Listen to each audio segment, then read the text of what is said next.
ನಮಸ್ಕಾರ ಸ್ನೇಹಿತರೆ, ಇವತ್ತು ನಾನು ಆಂಧ್ರ ಪ್ರದೇಶದ ಅನಂತಪುರಂ ಜಿಲ್ಲೆಯಲ್ಲಿರ್ತಕ್ಕಂತಹ ಲೇಪಾಕ್ಷಿ ದೇವಾಲಯಕ್ಕೆ ಭೇಟಿಯನ್ನು ಕೊಟ್ಟಿದ್ದೀನಿ.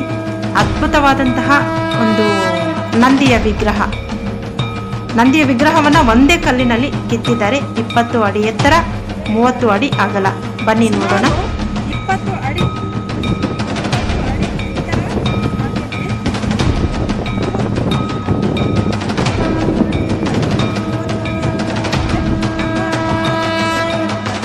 ಅತ್ಯಂತ ದೊಡ್ಡ ನಂದಿಗಳಲ್ಲಿ ಲೇಪಾಕ್ಷಿಯಲ್ಲಿರ್ತಕ್ಕಂತಹ ನಂದಿ ಕೂಡ ಒಂದು. ಅಂತಹ ಒಂದು ದೇವಾಲಯದ ಒಂದು ವಿಶೇಷತೆಯನ್ನು ತಿಳಿಸ್ಕೊಡೋದಕ್ಕೆ ನಾನು ಇನ್ನೂ ಸುಮಾರು ನಾವು ನೋಡಬೇಕಾದಂತಹ ಸ್ಥಳಗಳನ್ನು ಕೂಡ ನಾನು ನಿಮಗೆ ಶೇರ್ ಮಾಡ್ತೀನಿ. ಬನ್ನಿ ಹೋಗೋಣ.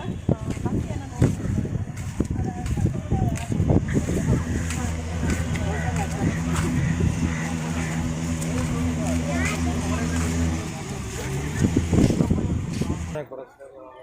ನೋಡ್ತಿದ್ದೀವಲ್ವಾ, ಅತ್ಯಂತ ಅದ್ಭುತ ಏಕಶಿಲಾ ವಿಗ್ರಹ.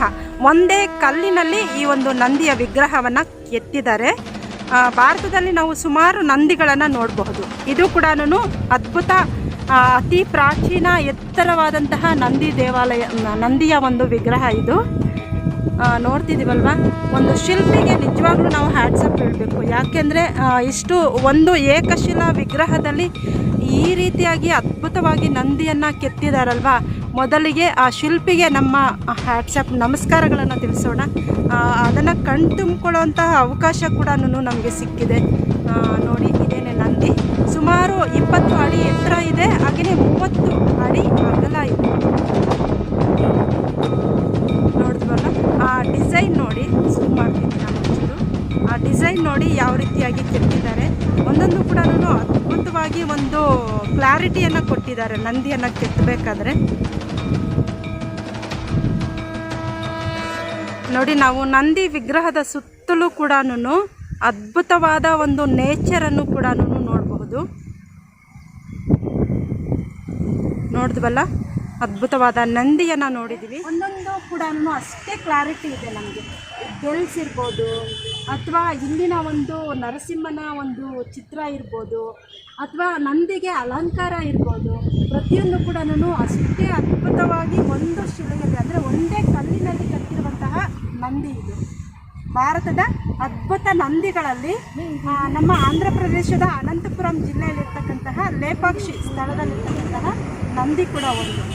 ಬನ್ನಿ, ನಮ್ಗೆ ಗೊತ್ತಾಗುತ್ತೆ. ಇದು ಕಲ್ಲು, ಒಂದೇ ಕಲ್ಲಲ್ಲಿ ಈ ಒಂದು ನಂದಿಯನ್ನು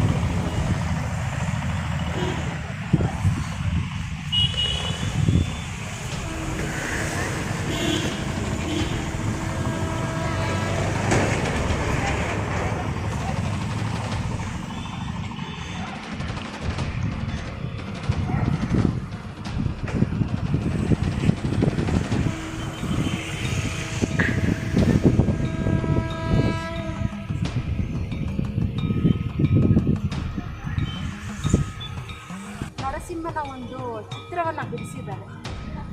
ತುಂಬ ಚೆನ್ನಾಗಿ ಬಂದಿದೆ ಕಲ್ಲಲ್ಲಿ. ಆ ಒಂದೊಂದು ಕ್ಲಾರಿಟಿ ಕೂಡ ನೋಡಿ ಎಷ್ಟು ಚೆನ್ನಾಗಿದೆ.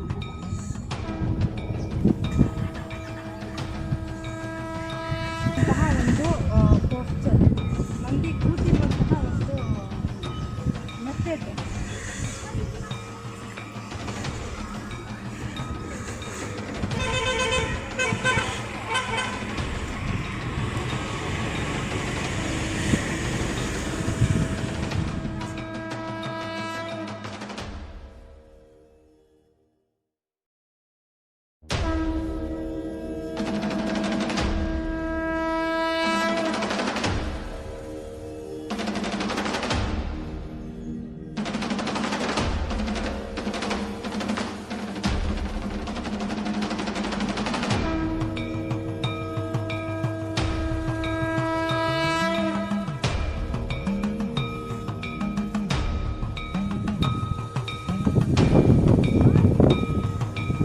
ನಂದಿಯ ಪಕ್ಕದಲ್ಲೇ ನಾವು ಗರುಡ ಕೂಡ ನೋಡ್ಬೋದು.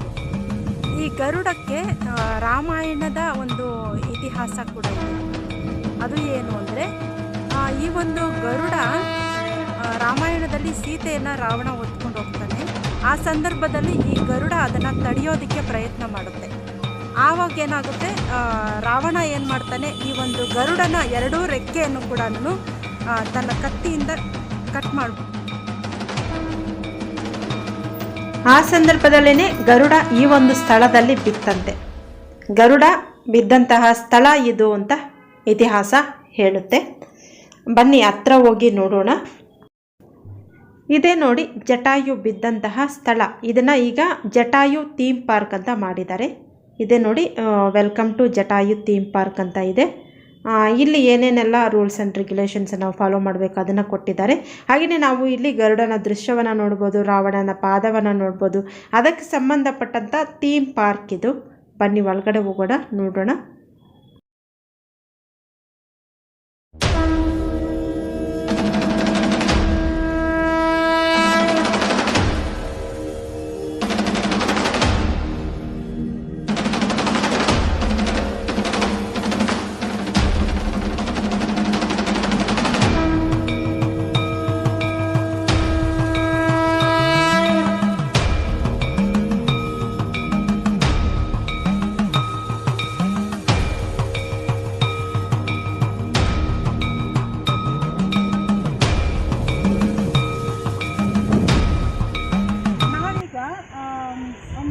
ರಾಮಾಯಣದಲ್ಲಿ ಬರ್ತಕ್ಕಂತಹ ಜಟಾಯು ಪಾತ್ರ ಹಿನ್ನೆಲೆಯನ್ನು ಒಳಗೊಂಡಿರುವಂತಹ ಸ್ಥಳದಲ್ಲಿ ನಿಂತಿದ್ದೀನಿ ನಾವೀಗ.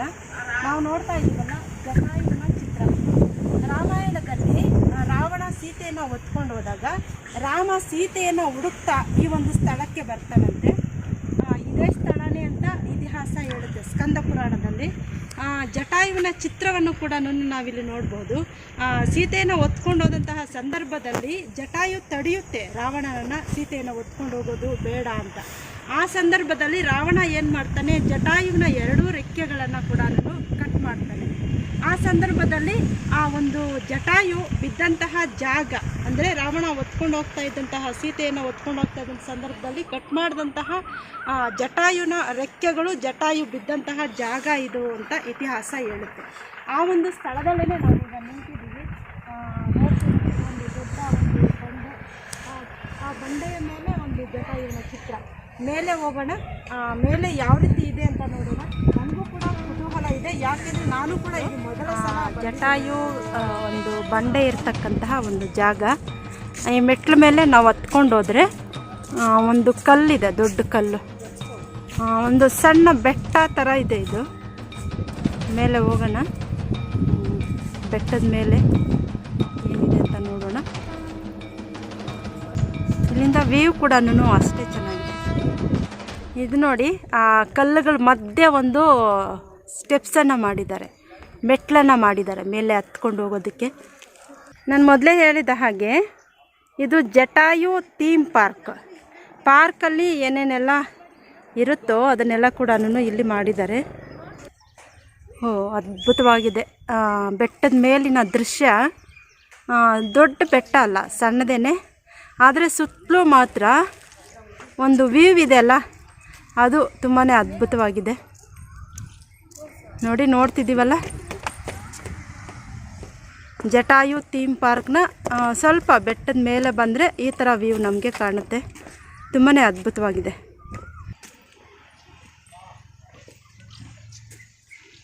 ಇದೆ ನೋಡಿ ದೊಡ್ಡ ಕಲ್ಲು. ಈ ಒಂದು ಕಲ್ಲಿನ ಮೇಲೇ ಜಟಾಯುವಿನ ಒಂದು ಚಿತ್ರವನ್ನು ಮಾಡಿದ್ದಾರೆ. ಅಂದರೆ ಯಾವುದಾದ್ರೂ ಒಂದು ಘಟನೆ ನಡೆದೋದ್ಮೇಲೆ ಅದರ ಒಂದು ಪ್ರತಿರೂಪ ಅಥವಾ ಅದರ ಒಂದು ಟೆಲಿಕಾಸ್ಟ್ ಅಂತೀವಲ್ವ, ಆ ಥರ. ಅಂದರೆ ನಾವು ಯಾವುದೋ ಒಂದು ಘಟನೆ ನಡೆದೋಗಿರುತ್ತೆ, ಅದಕ್ಕೆ ಸಂಬಂಧಪಟ್ಟಂತೆ ಒಂದು ಮರುಸೃಷ್ಟಿ ಮಾಡ್ತೀವಲ್ವ, ಆ ಥರದ ಒಂದು ಸೃಷ್ಟಿ ಇದು. ಬೆಟ್ಟದ ಮೇಲಿಂದ ಅಂತೂ ನೋಡೋಕ್ಕೆ ಎರಡು ಕಣ್ಣು ಸಾಲದು, ಅಷ್ಟು ಅದ್ಭುತವಾಗಿ ಇದೆ. ನಿಸರ್ಗ ಇರ್ಬೋದು, ಆ ಒಂದು ಮೋಡಗಳಿರ್ಬೋದು, ಆ ಬೆಟ್ಟಗಳ ಸಾಲಿರ್ಬೋದು. ವಾವ್. ಬನ್ನಿ, ಮೆಟ್ಲ ಮೇಲೆ ಹತ್ಕೊಂಡು ಹೋಗ್ತಿದ್ದೀನಿ, ಟಯರ್ಡ್ ಆಗಿದೆ. ಇದೆ ನೋಡಿ ಆ ಒಂದು ದೊಡ್ಡ ಕಲ್ಲಿನ ಮೇಲೆ ಚಿತ್ರ.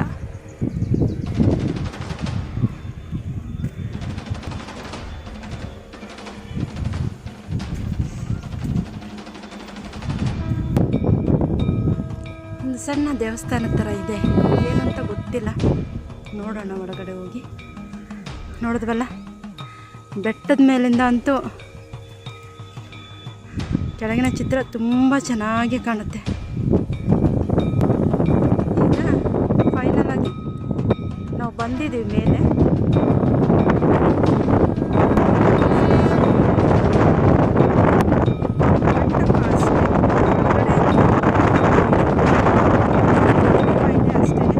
ಅದ್ರ ಪಕ್ಕ ಮತ್ತೊಂದು ಉಂಡನೆ ಕಲ್ಲು ಕೂಡ ಇದೆ. ಇದು ನೋಡಿ ಬೆಟ್ಟದ ಮೇಲಿನ ಒಂದು ದೃಶ್ಯ.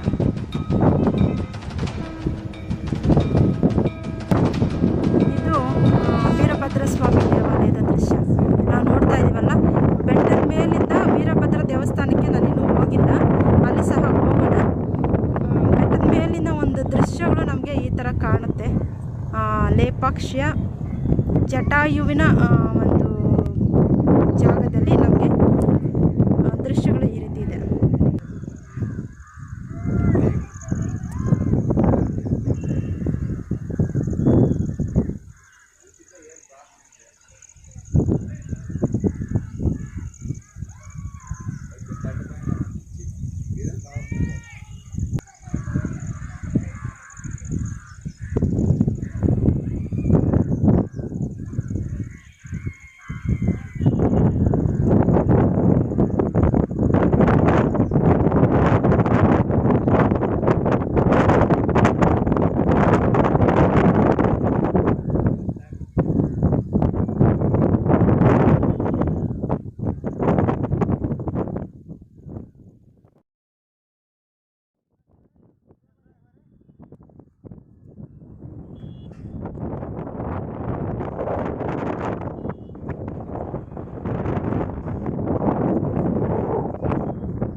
ರಾವಣನ ಪಾದ ಅಂತ ಹೇಳ್ತಾರೆ.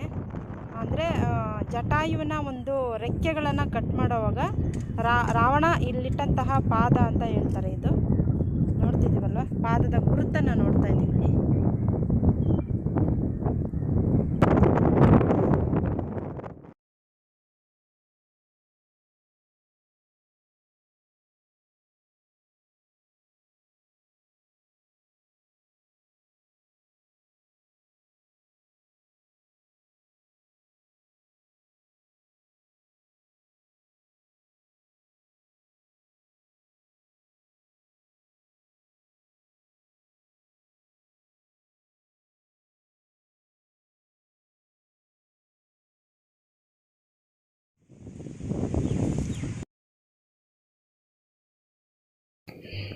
ಈಗ ನಾವು ಬಂದಿರೋದು ಲೇಪಾಕ್ಷಿಯ ಪ್ರಸಿದ್ಧ ವೀರಭದ್ರ ದೇವಾಲಯಕ್ಕೆ. ವಿಜಯನಗರ ಅರಸರ ಕಾಲದಲ್ಲಿ ನಿರ್ಮಾಣವಾದಂತಹ ಈ ದೇವಾಲಯ ಅತ್ಯದ್ಭುತವಾಗಿದೆ ನೋಡೋದಕ್ಕೆ. 16ನೇ ಶತಮಾನದಲ್ಲಿ ನಿರ್ಮಾಣವಾದಂತಹ ಈ ದೇಗುಲದ ವಾಸ್ತುಶೈಲಿ ವಿಜಯನಗರದ ಅರಸರ ಆಳ್ವಿಕೆಯ ಒಂದು ವಾಸ್ತುಶೈಲಿನೇ ಒಳಗೊಂಡಿದೆ. ಆಳ್ವಿಕೆಯ ಕಾಲದಲ್ಲಿ ನಿರ್ಮಾಣ ಮಾಡಿದಂತಹ ವಿರೂಪಾಕ್ಷ ದೇವಾಲಯ. ಇದನ್ನ ವೀರಭದ್ರನಿಗೆ ಸಮರ್ಪಿತವಾದ ದೇವಾಲಯ ಅಂತ ಕೂಡ ಹೇಳ್ತಾರೆ. ವೀರಭದ್ರೇಶ್ವರನನ್ನು ನಾವು ಒಳಗಡೆ ದೇವಸ್ಥಾನದ ಒಳಗಡೆ ನೋಡಬಹುದು. ದೇವಾಲಯದ ಒಳಗಡೆ ಹೋಗೋಣ ಬನ್ನಿ. ದೇವರ ದರ್ಶನವನ್ನು ನಾವು ಮಾಡೋಕ್ಕೆ ಸಾಧ್ಯ ಇಲ್ಲ, ಯಾಕಂದರೆ ಕ್ಯಾಮ್ರಾನ ಒಳಗಡೆ ನಮಗೆ ಪ್ರವೇಶ ನಿಷೇಧ ಅಂತ ಹಾಕಿರ್ತಾರೆ. ಒಳಗಡೆ ನಾನು ನಿಮ್ಮ ಹತ್ರ ಲೈವಾಗಿ ಮಾತಾಡೋಕ್ಕಾಗಲ್ಲ, ಆದರೆ ನೀವು ಅಲ್ಲಿನ ದೃಶ್ಯಗಳನ್ನು ನೋಡ್ಬೋದು. ಆಮೇಲೆ ನಾನು ಇತಿಹಾಸ ಕೂಡ ನಿಮಗೆ ತಿಳಿಸ್ಕೊಡ್ತೀನಿ.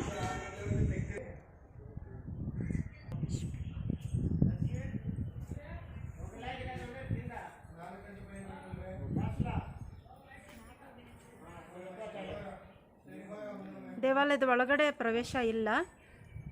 ನಾನು ಇಲ್ಲಿಂದನೇ ದೇವರನ್ನು ತೋರಿಸೋದಕ್ಕೆ ಪ್ರಯತ್ನ ಮಾಡ್ತಾ ಇದ್ದೀನಿ. ವೀರಭದ್ರೇಶ್ವರ ಸ್ವಾಮಿ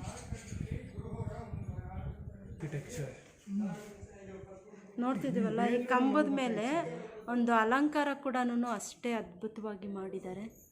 ಒಂದು ಶಿಲ್ಪಿಗಳಿಗೆ ನಿಜವಾಗ್ಲೂ ಆ ಒಂದು ಟೈಮಲ್ಲಿ ಕೆತ್ತಿದಾರಲ್ವ, ಆ ಒಂದು ಶಿಲ್ಪಕಲೆಯನ್ನು ನಾವು ನಿಜವಾಗ್ಲೂ ಅಪ್ರಿಷಿಯೇಟ್ ಮಾಡೋವಂಥದ್ದೇ. ಈಗಲೂ ಕೂಡ ಅದನ್ನು ಉಪಯೋಗಿಸ್ಕೊಳ್ತಾ ಇದ್ದಾರೆ ಆರ್ಕಿಟೆಕ್ಚರ್ಸ್.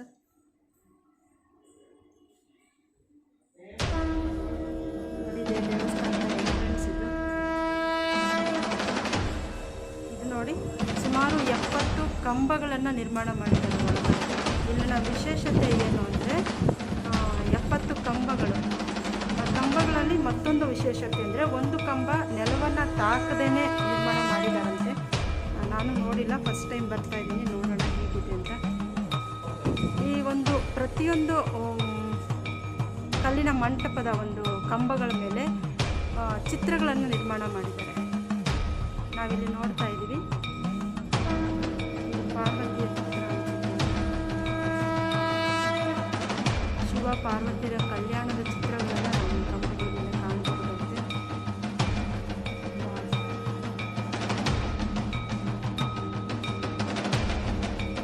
ಒಂದೊಂದು ಕಂಬ ಕೂಡ ಅದ್ಭುತ ಅಂದರೆ ಅದ್ಭುತ. ಇದನ್ನು ನಾವು ಕಣ್ಣಿಂದಲೇ ನೋಡಬೇಕು. ಕ್ಯಾಮ್ರಲ್ಲಿ ಎಷ್ಟು ಮಾತ್ರ ನೋಡೋಕ್ಕಾಗುತ್ತೆ, ಆದರೆ ಒಂದು ಸಲ ಭೇಟಿ ಕೊಡಲೇಬೇಕಾದಂತಹ ಒಂದು ಅದ್ಭುತ ಜಾಗ. ನೋಡ್ತಿದ್ದೀವಲ್ಲ, ದೇವಾಲಯದ ಒಂದು ಮುಂದ್ಗಡೆ ಕಂಬಗಳು, ಸುಮಾರು 70 ಕಂಬಗಳನ್ನು ನಿರ್ಮಾಣ ಮಾಡಿದಾರಂತೆ. ಈ ಒಂದು ಮೇಲ್ಛಾವಣಿ ಇದೆ ಅಲ್ವಾ, ರೂಫು, ಆ ರೂಫ್ ಮೇಲೂ ಕೂಡ ಡೆಕೋರೇಷನ್ ಮಾಡಿದ್ದಾರೆ. ಅಲ್ಲಿ ರಾಮಾಯಣಕ್ಕೆ ಸಂಬಂಧಪಟ್ಟಂಥ ಚಿತ್ರಗಳನ್ನು ಚಿತ್ರಿಸಲಾಗಿದೆ. ಅದೆಲ್ಲ ನಮಗೆ ಅಷ್ಟು ಕ್ಲಿಯರಾಗಿ ಕಾಣಲ್ಲ ಕ್ಯಾಮ್ರಲ್ಲಿ.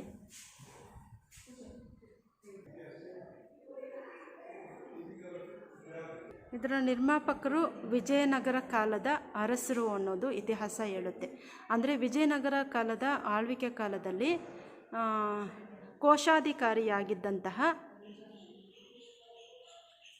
ವಿರೂಪಣ್ಣ ಮತ್ತು ವೀರಣ್ಣ ಎಂತಕ್ಕಂತಹ ಅಣ್ಣ ತಮ್ಮಂದಿರು ಈ ಒಂದು ಶಿಲ್ಪಕಲೆಯನ್ನು ಕೆತ್ತಿದ್ದಾರೆ ಅಂತ ನಮಗೆ ಇತಿಹಾಸ ಹೇಳುತ್ತೆ. ಒಂದು ಕಂಬದಲ್ಲೂ ಕೂಡ ಸಂಗೀತವನ್ನು ನುಡಿಸ್ತಾ ಇರುವಂತಹ ಚಿತ್ರಗಳು.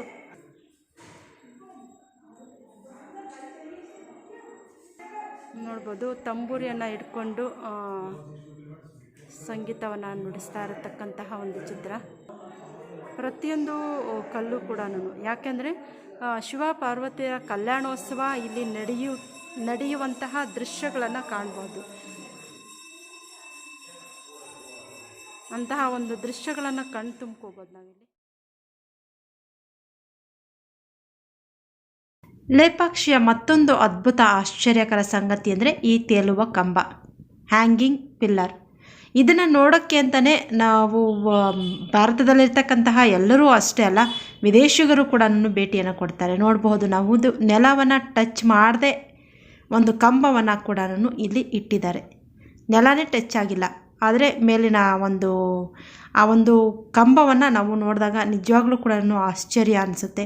ಈ ಕಂಬ ನಿರ್ಮಾಣ ಮಾಡೋದಕ್ಕೂ ಕೂಡ ಒಂದು ಇತಿಹಾಸ ಇದೆಯಂತೆ. ಯಾಕೆ ಈ ಕಂಬ ನೆಲ ಟಚ್ ಮಾಡದೆ ಒಂದು ನಿರ್ಮಾಣ ಮಾಡಿದ್ದಾರೆ ಅಂದರೆ, ಈ ಕಂಬ ಎಲ್ಲ ಕಂಬಗಳಿಗೂ ಕೂಡ ಮೇಯ್ನ್ ಸಪೋರ್ಟ್ ಅಂತೆ.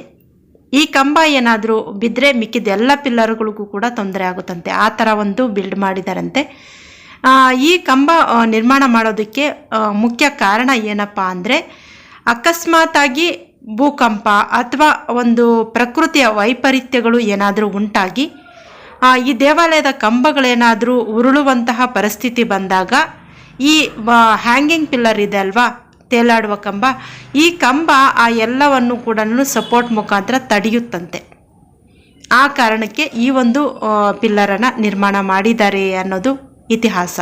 ನಮಗೆ ಸ್ಕಂದ ಪುರಾಣದಲ್ಲಿ ಇತಿಹಾಸ ಹೇಳುತ್ತೆ ಈ ಹ್ಯಾಂಗಿಂಗ್ ಪಿಲ್ಲರ್ ಬಗ್ಗೆ, ಅಂದರೆ ತೂಗಾಡುವ ಕಂಬದ ಬಗ್ಗೆ.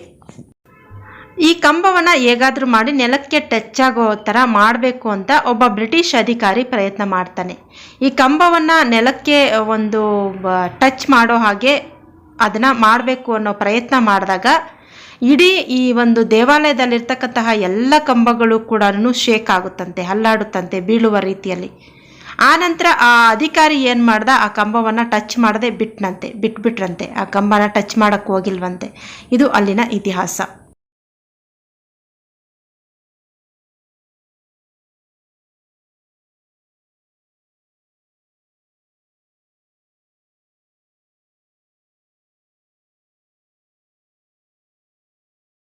ಇನ್ನು ಇಲ್ಲಿಯ ಮತ್ತೊಂದು ಅದ್ಭುತ ಅಂದರೆ 7 ಅಡಿ ನಾಗನ ಮೇಲೆ ಶಿವಲಿಂಗವನ್ನು ಕೆತ್ತಿರುವಂತಹ ದೃಶ್ಯ ನಾವಿಲ್ಲಿ ನೋಡ್ತಾ ಇದ್ವಿ.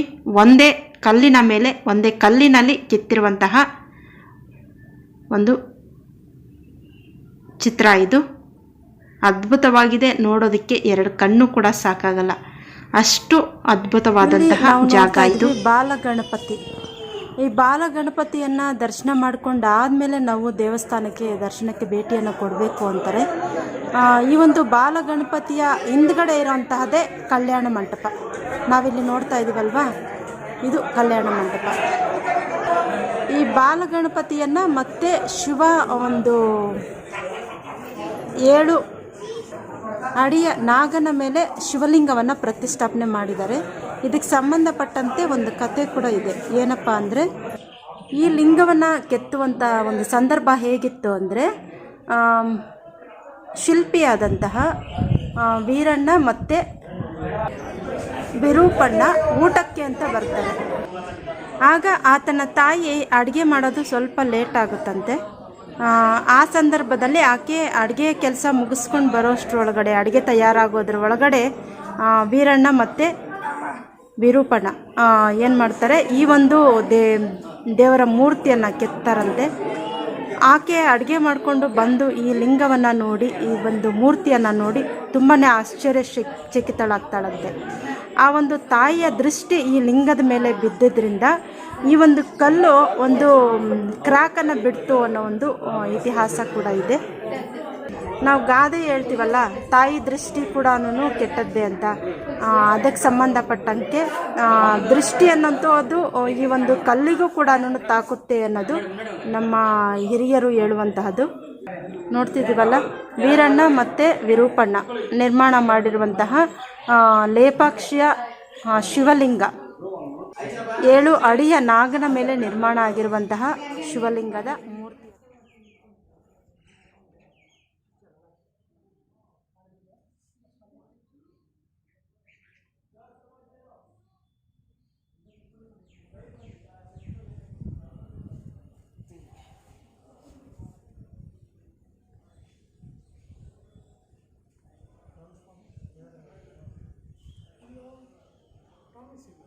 ನಾವಿಂದ ಎಲ್ಲಿರ್ತೀವಿ ಅಂದರೆ, ಲೇಪಾಕ್ಷಿಯ ಮೇಯ್ನ್ ಅಟ್ರಾಕ್ಷನ್ ಆದಂತಹ ಶಿವಲಿಂಗದ ಮುಂದುಗಡೆ ಇದ್ದೀವಿ. ಇಲ್ಲಿ ನೋಡ್ತಿದ್ವಲ್ವ, ಈ ಒಂದು ಶಿವಲಿಂಗವನ್ನು ಒಂದೇ ಕಲ್ಲಲ್ಲಿ ಕೆತ್ತಿದ್ದಾರೆ. ಆ ಶಿಲ್ಪಿಗಳು ಈ ಒಂದು ಕೆತ್ತನೆ ಮಾಡೋದರ ಹಿನ್ನೆಲೆ ಕೂಡ ತುಂಬ ಅದ್ಭುತವಾಗಿದೆ. ಶಿಲ್ಪಿಗಳು ಈ ಒಂದು ದೇವಾಲಯದ ನಿರ್ಮಾಣದ ಸಂದರ್ಭದಲ್ಲಿ ಊಟಕ್ಕೆ ಅಂತ ಬರ್ತಾರೆ. ತಾಯಿ ಅಡುಗೆ ಮಾಡುವಂತಹ ಜಾಗ ಇದು. ಒಂದು ಊಟ ಮಾಡೋದು ಸ್ವಲ್ಪ ತಡ ಆಗುತ್ತಂತೆ. ದೇವಾಲಯ ಕೂಡ ತೋರಿಸಿದ್ರು. ಆ ಒಂದು ದೇವಾಲಯ ಕೂಡ ನಾವು ಸುತ್ತಲೂ ನೋಡ್ತಾ ಇದ್ದೀವಿ. ಇಲ್ಲಿ ಅವರ ತಾಯಿ ಅಡುಗೆ ಮಾಡ್ತಾ ಇದ್ದಂತಹ ಜಾಗ. ಅವ್ರು ಬಂದು ಊಟ ಮಾಡಬೇಕು ಅಂತ ಬಂದಾಗ ಅಡುಗೆ ಆಗೋದು ಸ್ವಲ್ಪ ತಡ ಆಗುತ್ತೆ. ಆ ಸಂದರ್ಭದಲ್ಲಿ ಆ ಶಿಲ್ಪಿಗಳು ಬಂದು ಈ ಒಂದು ಅಡುಗೆ ಮುಗಿಸ್ಕೊಂಡು ಬರೋದ್ರ ಒಳಗಡೆ ಈ ಒಂದು ಶಿವಲಿಂಗವನ್ನು ಸುಮಾರು 7 ಅಡಿ ನಾಗನ ಮೇಲೆ ಶಿವಲಿಂಗವನ್ನು ಪ್ರತಿಷ್ಠಾಪನೆ ಮಾಡಿರುವಂತಹ ಈ ಅದ್ಭುತ ಒಂದು ಮೂರ್ತಿಯನ್ನು ಅವರು ಕೆತ್ತಿರ್ತಾರಂತೆ. ಆಕೆ ಅಡುಗೆ ಮುಗಿಸ್ಕೊಂಡು ಇಲ್ಲಿ ಬಂದು ನೋಡಿದ ತಕ್ಷಣ ಆಕೆಗೆ ತುಂಬಾ ಆಶ್ಚರ್ಯ ಆಗುತ್ತೆ. ಆಕೆಯ ದೃಷ್ಟಿ ಆ ಒಂದು ಮೂರ್ತಿಯ ಮೇಲೆ ಬೀಳುತ್ತಂತೆ. ಅಲ್ಲಿ ಆಗ ಕಲ್ಲು ಕ್ರ್ಯಾಕ್ ಬಿಡುತ್ತಂತೆ. ಅಂದರೆ ತಾಯಿಯ ದೃಷ್ಟಿ ಕೂಡ ಕೆಟ್ಟದ್ದು ಅಂತಾರೆ. ನಮ್ಮ ಒಂದು ಹಿಂದೂಗಳ ಒಂದು ಪುರಾಣಗಳ ಪ್ರಕಾರ ದೃಷ್ಟಿ ತುಂಬ ಕೆಟ್ಟದ್ದು ಅಂತಾರೆ. ಆ ತಾಯಿಯ ದೃಷ್ಟಿ ಈ ಕಲ್ಲಿನ ಮೇಲೆ ಬಿದ್ದಿದ್ದರಿಂದ ಆ ಒಂದು ಕಲ್ಲು ಕ್ರ್ಯಾಕನ್ನು ಬಿಡುತ್ತದೆ. ಆ ರೀತಿಯ ಒಂದು ಇತಿಹಾಸವನ್ನು ಕೂಡ ನಾವು ಈ ಒಂದು ಸ್ಥಳಕ್ಕೆ ಸಂಬಂಧಪಟ್ಟಂತೆ ತಿಳ್ಕೊಬೋದು. ಬನ್ನಿ, ನಾವು ಈ ಒಂದು ಶಿವಲಿಂಗದ ಹಿಂದುಗಡೆನೇ ಕಲ್ಯಾಣ ಮಂಟಪ ಇದೆ. ಕಲ್ಯಾಣ ಮಂಟಪಕ್ಕೂ ಕೂಡ ಅದರದೇ ಆದಂತಹ ಇತಿಹಾಸ ಕೂಡ ಇದೆ. ಬನ್ನಿ, ಕಲ್ಯಾಣ ಮಂಟಪದ ಹತ್ರ ಹೋಗೋಣ. ಅದರದ ಒಂದು ಇತಿಹಾಸ ಕೂಡ ನಾವಿಲ್ಲಿ ನೋಡ್ತಾ ಇದ್ವಿ ಬಾಲಗಣಪತಿಯನ್ನು.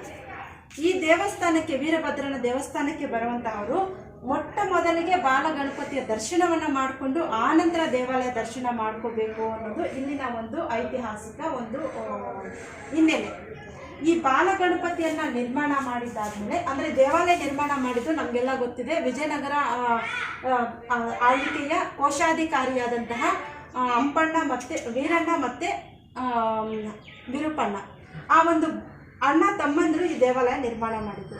ಈ ಗಣಪತಿಯನ್ನು ನಿರ್ಮಾಣ ಮಾಡಿದ್ದಾದ್ಮೇಲೆ ಪಕ್ಕದಲ್ಲೇ ಒಂದು ಕಲ್ಯಾಣ ಮಂಟಪ ನಿರ್ಮಾಣ ಮಾಡ್ತಾರೆ. ನಾವಿಲ್ಲಿ ನೋಡ್ತಾ ಇದ್ದೀವಲ್ಲ ಕಲ್ಯಾಣ ಮಂಟಪ ಇದೆಲ್ಲ. ಈ ಒಂದು ಕಲ್ಯಾಣ ಮಂಟಪ ನಿರ್ಮಾಣ ಮಾಡೋ ಸಂದರ್ಭದಲ್ಲಿ ಅವರು ರಾಜನಿಗೆ ವಿಷಯ ಗೊತ್ತಿಲ್ಲದೆ ಒಂದು ರಾಜ್ಯದ ಒಂದು ಹಣಕಾಸನ್ನು ಉಪಯೋಗಿಸ್ಕೊಂಡು ಈ ಒಂದು ಕಲ್ಯಾಣ ಮಂಟಪವನ್ನು ನಿರ್ಮಾಣ ಮಾಡ್ತಾ ಇರ್ತಾರೆ. ಆ ಸಂದರ್ಭದಲ್ಲಿ ವಿರೂಪಾಕ್ಷನಿಗೆ ಆಗದೇ ಇರುವಂತಹ ಕೆಲವು ಜನ ಏನು ಮಾಡ್ತಾರೆ, ವಿಜಯನಗರದ ಒಂದು ದೊರೆಗಳಿಗೆ ದೂರನ್ನು ಕೊಡ್ತಾರೆ. ಆ ದೂರನ್ನು ಕೊಟ್ಟಂಥ ಸಂದರ್ಭದಲ್ಲಿ ರಾಜ ಶಿಕ್ಷೆ ಕೊಡೋದಕ್ಕಿಂತ ಮುಂಚೆನೇ ವಿರೂಪಣ್ಣ ತನಗೆ ತಾನೇ ಶಿಕ್ಷೆಯನ್ನು ಕೊಟ್ಕೊತಾನಂತೆ. ಆ ಶಿಕ್ಷೆ ಏನು ಅಂದರೆ, ತನ್ನ ಎರಡೂ ಕಣ್ಣನ್ನು ಕಿತ್ತು ಈ ಒಂದು ಕಲ್ಯಾಣ ಮಂಟಪದ ಹಿಂದುಗಡೆ ಇದೆಯಲ್ಲ ಕಲ್ಲು, ಈ ಕಲ್ಲಿನ ಮೇಲೆ ತನ್ನ ಎರಡು ಕಣ್ಣನ್ನು ಎಸಿತಾರಂತೆ. ಅದರ ಒಂದು ರಕ್ತದ ಕಲೆನ ನಾವು ನೋಡ್ತಾ ಇದ್ದೀವಿ. ಇದನ್ನು ಬ್ರಿಟಿಷ್ ಅಧಿಕಾರಿ ಒಬ್ಬ ಬಂದು ಇದನ್ನು ಅವರು ಮೆಡಿಕಲಲ್ಲಿ ಏನು ಚೆಕ್ ಮಾಡಬೇಕು ಆ ಥರ ಚೆಕ್ ಮಾಡಿ ಇದು ಕೂಡ ಮನುಷ್ಯನ ರಕ್ತ ಇದು ಅನ್ನೋದನ್ನು ಅವರು ಒಂದು ಪ್ರಯೋಗಗಳ ಮೂಲಕ ಕೂಡ ಅದನ್ನು ಸಾಬೀತುಪಡಿಸಿದಾರಂತೆ, ಇದು ಮನುಷ್ಯನ ರಕ್ತನೇ ಅಂತ. ನಾವಿಲ್ಲಿ ನೋಡ್ತಾ ಇದ್ದೀವಿ ವಿರೂಪಣ್ಣ ಕಣ್ಣನ್ನು ಕಿತ್ತು ಎಸೆದಿರುವಂತಹ ಒಂದು ಜಾಗವನ್ನು. ಈ ಜಾಗದಲ್ಲೇ ಶಿಲ್ಪಿ ತನ್ನ ಕಣ್ಣುಗಳನ್ನು ಕಿತ್ತು ರಾಜ ಶಿಕ್ಷೆ ಕೊಡೋದಕ್ಕಿಂತ ಮುಂಚೆನೇ ಆ ಒಂದು ಕಣ್ಣನ್ನು ಕಿತ್ತು ಎಸೆದಂತಹ ಒಂದು ಸ್ಥಳ ಇದು.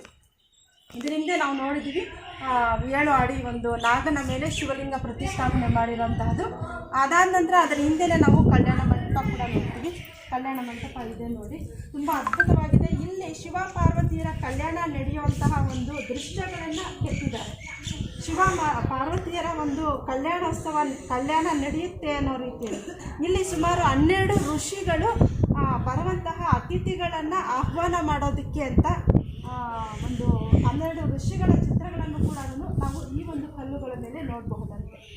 ಅದಷ್ಟೇ ಅಲ್ಲ, ಶಿವ ಪಾರ್ವತಿಯರ ಕಲ್ಯಾಣವನ್ನು ನೋಡ್ತಾ ಅವರು ಇದನ್ನೆಲ್ಲ ಕೂಡ ಆಸ್ವಾದಿಸಿದರು ಅನ್ನೋ ರೀತಿಯಲ್ಲಿ ಇಲ್ಲಿನ ಒಂದು ಕಲ್ಯಾಣ ಮಂಟಪದ ಒಂದು ಚಿತ್ರಗಳನ್ನು ಕೂಡ ಮಾಡಿದ್ದಾರೆ.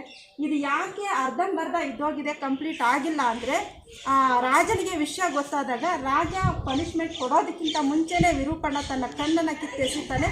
ಆ ರಕ್ತದ ಕಲೆ ಆಗಿದ್ದರಿಂದ ಮುಂದೆ ಆ ದೇವಾಲಯನ ಕಟ್ಟೋದು ಬೇಡ ಅಂತ ನಿಲ್ಲಿಸ್ತಾರೆ. ಆ ಕಾರಣಕ್ಕೆ ಈ ದೇವಾಲಯ ಅರ್ಧಂಬರ್ಧ ಹಾಗೆ ಇದೆ ಅನ್ನೋದೊಂದು ಇತಿಹಾಸ ಹೇಳುತ್ತೆ. ಆ ಕಾರಣಕ್ಕೇ ಈ ಕಲ್ಯಾಣ ಮಂಟಪ ನಾವು ನೋಡ್ಬೋದು, ಚಿತ್ರದಲ್ಲಿ ನೋಡ್ತಾ ಇದ್ವಿ, ಅದು ಅರ್ಧಕ್ಕರ್ಧನೇ ಅಲ್ಲೆಲ್ಲೇ ನಿಲ್ಲಿಸಿದ್ದಾರೆ. ಯಾಕೆಂದರೆ ಅದಾದಮೇಲೆ ರಕ್ತ ಒಂದು ಕಲೆ ಆದಮೇಲೆ ದೇವಾಲಯದ ನಿರ್ಮಾಣ ಕಾರ್ಯ ಕೂಡ ಸ್ಥಗಿತಗೊಳ್ಳುತ್ತೆ. ಅಲ್ಲಿಗೆ ದೇವಾಲಯದ ಕಾರ್ಯ ಮುಂದುವರಿಯಲ್ಲ, ನಿಲ್ಲಿಸ್ತಾರೆ. ಇದು ಇತಿಹಾಸ.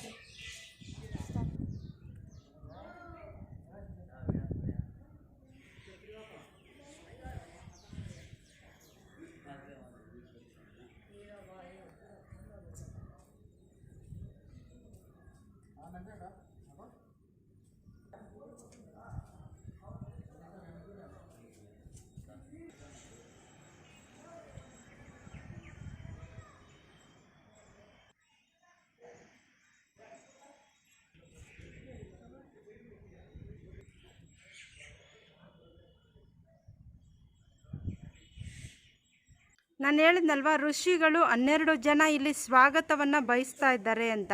ಒಂದೊಂದು ಕಲ್ಲಿನ ಮೇಲೂ ಕೂಡ ಒಬ್ಬೊಬ್ಬ ಋಷಿಯ ಒಂದು ಚಿತ್ರವನ್ನು ನೋಡ್ಬೋದು. ಈ ಕಿರೀಟ ಇರೋಂತಹ ಒಬ್ಬ ಋಷಿಯನ್ನು ನೋಡ್ಬೋದು, ಕಿರೀಟ ಇಲ್ಲದೆ ಇರೋಂತಹ ಋಷಿಯನ್ನು ಕೂಡ ನೋಡ್ಬೋದು. ಈ ಕಿರೀಟ ಇರೋಂತಹ ಒಂದು ಋಷಿಗಳಿಗೆ ರಾಜರ್ಷಿಗಳು ಅಂತಲೂ, ಕಿರೀಟ ಇಲ್ಲದೆ ಇರೋಂತಹ ಋಷಿಗಳಿಗೆ ಬ್ರಹ್ಮ ಋಷಿಗಳು ಅಂತ ಕೂಡ ಹೇಳ್ತಾರೆ. ಈ ಋಷಿಗಳು ಶಿವ ಪಾರ್ವತಿಯರ ಕಲ್ಯಾಣಕ್ಕೆ ಆಹ್ವಾನವನ್ನು, ಆತಿಥ್ಯವನ್ನು ಕೊಡ್ತಕ್ಕಂತಹ ಒಂದು ಚಿತ್ರಗಳನ್ನು ಕೂಡ ನಾವು ಪ್ರತಿ ಕಲ್ಲಿನ ಮೇಲೂ ಕೂಡ ನೋಡಬಹುದು. ಅದ್ಭುತವಾದಂತಹ ಚಿತ್ರಗಳು ನೋಡಿ, ಋಷ್ಯ ಚಿತ್ರ ಇದು. ಶಿವ ಪಾರ್ವತಿಯರ ಕಲ್ಯಾಣದ ಒಂದು ಚಿತ್ರಗಳು.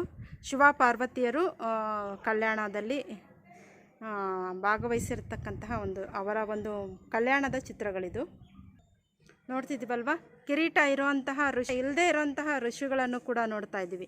ಕಿರೀಟ ಇರುವಂಥವರು ರಾಜ ಋಷಿಗಳು, ಕಿರೀಟ ಇಲ್ಲದೆ ಇರೋಂಥವರು ಬ್ರಹ್ಮ ಋಷಿಗಳು. ಹಾಗೆಯೇ ಈ ಕಲ್ಯಾಣಕ್ಕೆ ದೇವತೆಗಳು ಕೂಡ ಆಗಮಿಸಿರ್ತಾರಂತೆ. ಆ ದೇವತೆಗಳ ಚಿತ್ರಗಳನ್ನು ಕೂಡ ನಾವು ಒಂದು ಕಲ್ಲುಗಳ ಮೇಲೆ ಕೆತ್ತಿರೋದನ್ನು ಕಾಣಬಹುದು. ದೇವತೆಗಳನ್ನು ಕೂಡ ಆಹ್ವಾನ ಮಾಡಿರ್ತಾರೆ ಕಲ್ಯಾಣಕ್ಕೆ. ನಂದಿ ಇದು.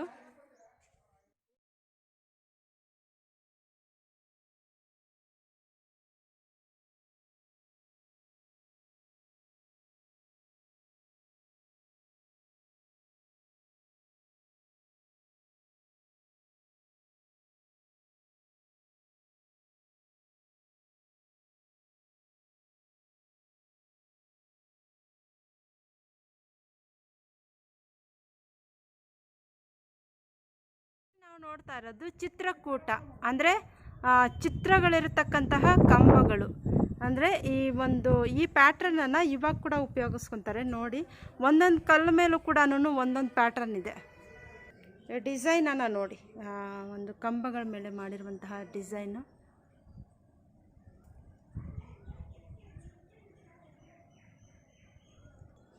ಎಲ್ಲ 4 ಸೈಡಲ್ಲೂ ಕೂಡ 4 ಥರ ಡಿಸೈನನ್ನು ಕಾಣ್ಬೋದು ನೀವು. ಶಿಲ್ಪಿಗಳು ಎಷ್ಟೊಂದು ಶ್ರಮ ವಹಿಸಿ ಇದನ್ನೆಲ್ಲ ಕೆತ್ತಿದ್ದಾರೆ. ನಿಜವಾಗ್ಲೂ ಇದನ್ನೆಲ್ಲ ಸಂರಕ್ಷಿಸಬೇಕಾದದ್ದು ಎಲ್ಲರ ಕರ್ತವ್ಯ ಕೂಡ.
ನಾವಿಲ್ಲಿ ನೋಡ್ತಾ ಇದ್ದೀವಲ್ಲ ಸೀತಾದೇವಿ ಪಾದ. ಈ ಒಂದು ಪಾದ ಹೇಗೆ ಬಂತು ಇಲ್ಲಿ ಅಂದರೆ, ರಾವಣ ಸೀತೆನ ಹೊತ್ಕೊಂಡು ಹೋದಾಗ ಜಟಾಯು ಏನು ಮಾಡ್ತಾನೆ, ಅದನ್ನು ತಡೆಯೋಕ್ಕೆ ಬಂದಾಗ ರಾವಣ ತನ್ನ ಕತ್ತಿಯಿಂದ ಜಟಾಯುವಿನ 2 ರೆಕ್ಕೆಗಳನ್ನು ಕತ್ತರಿಸಿಬಿಡ್ತಾನೆ. ಆಗ ಜಟಾಯು ನೆಲದ ಮೇಲೆ ಬಿದ್ದೋಗುತ್ತೆ. ಅದು ರಾವಣನಿಂದ ಸೀತೆಯನ್ನು ಹೊತ್ಕೊಂಡು ಹೋಗ್ತಾ ಇರೋಂತಹ ವಿಷಯನ ರಾಮನಿಗೆ ತಿಳಿಸ್ಬೇಕಾಗಿರುತ್ತೆ. ಅದು ಜೀವಂತವಾಗಿರೋದಕ್ಕೆ ಒಂದು ಸ್ವಲ್ಪ ನೀರು ಬೇಕಾಗುತ್ತೆ. ಆ ಸಂದರ್ಭದಲ್ಲಿ ಸೀತಾದೇವಿ ಪಾದ ಇಲ್ಲಿ ಕಾಣಿಸ್ತಿದೆ ಅಲ್ವಾ, ಈ ಪಾದದಿಂದ ನೀರು ಹೊರಗಡೆ ಬರುತ್ತಂತೆ. ಇದು ಯಾವಾಗೂ ನಿರಂತರವಾಗಿ ಸಮ್ಮರ್ ಟೈಮಲ್ಲೂ ಕೂಡ ನೀರು ಬರ್ತಾ ಇರುತ್ತಂತೆ. ಆ ನೀರನ್ನು ಕುಡಿತಾ ಅದು ರಾಮ ಬರೋವರೆಗೂ ಅದು ಬದುಕಿತ್ತಂತೆ, ರಾಮನಿಗೆ ವಿಷಯ ಮುಟ್ಟಿಸೋದಕ್ಕೆ ಅಂತ. ಅದನ್ನ ಒಂದು ಗುರುತು ಇಲ್ಲಿ ನಾವು ಕಾಣ್ತಾ ಇದ್ದೀವಿ, ಸೀತಾದೇವಿಯ ಪಾದವನ್ನು. ಇಲ್ಲಿ ನೋಡ್ತಾ ಇದ್ದೀವಲ್ವಾ, ದೇವಾಲಯ ಕಟ್ಟಿದಂತಹ ಶಿಲ್ಪಿಗಳು ಊಟ ಮಾಡ್ತಾ ಇದ್ದಂತಹ ಒಂದು ಜಾಗ ಇದು. ನಾವು ನೋಡ್ತಾ ಇದ್ವಿ, ತಟ್ಟೆ ಆಕಾರದಲ್ಲೇ ಇದೆ. ಅದ್ರ ಒಳಗಡೆ ನಾವು ಏನೇನೆಲ್ಲ ಊಟ ಮಾಡೋವಾಗ ಏನೇನೆಲ್ಲ ಒಂದು ಊಟಕ್ಕೆ ಅಂತ ನಾವು ಇಟ್ಕೊತೀವಿ, ಆ ರೀತಿಯ ಒಂದು ಚಿತ್ರವನ್ನು ನಾವಿಲ್ಲಿ ನೋಡ್ಬೋದು. ಶಿಲ್ಪಿಗಳು ಊಟ ಮಾಡ್ತಾ ಇದ್ದಂತಹ ಜಾಗ ಅಂತೆ ಇದು. ಈ ಒಂದು ಜಾಗದಲ್ಲೇ ಶಿಲ್ಪಿಗಳು ಊಟವನ್ನು ಮಾಡ್ತಾ ಇದ್ರಂತೆ. ನೋಡ್ತಿದ್ದೀವಲ್ವಾ, ಇದೇನೆ ಶಿಲ್ಪಿಗಳು ಊಟ ಮಾಡ್ತಾ ಇದ್ದಂತಹ ಜಾಗ. ದೇವಾಲಯವನ್ನು ಪೂರ್ತಿಯಾಗಿ ನೋಡಿದ್ದೀವಿ. ಹಾಗೆಯೇ ದೇವಸ್ಥಾನದ ಹೊರಗಡೆ ಕೂಡ ಆಂಜನೇಯನ ಒಂದು ಮೂರ್ತಿಯನ್ನು ಕೂಡ ಇಟ್ಟಿದ್ದಾರೆ.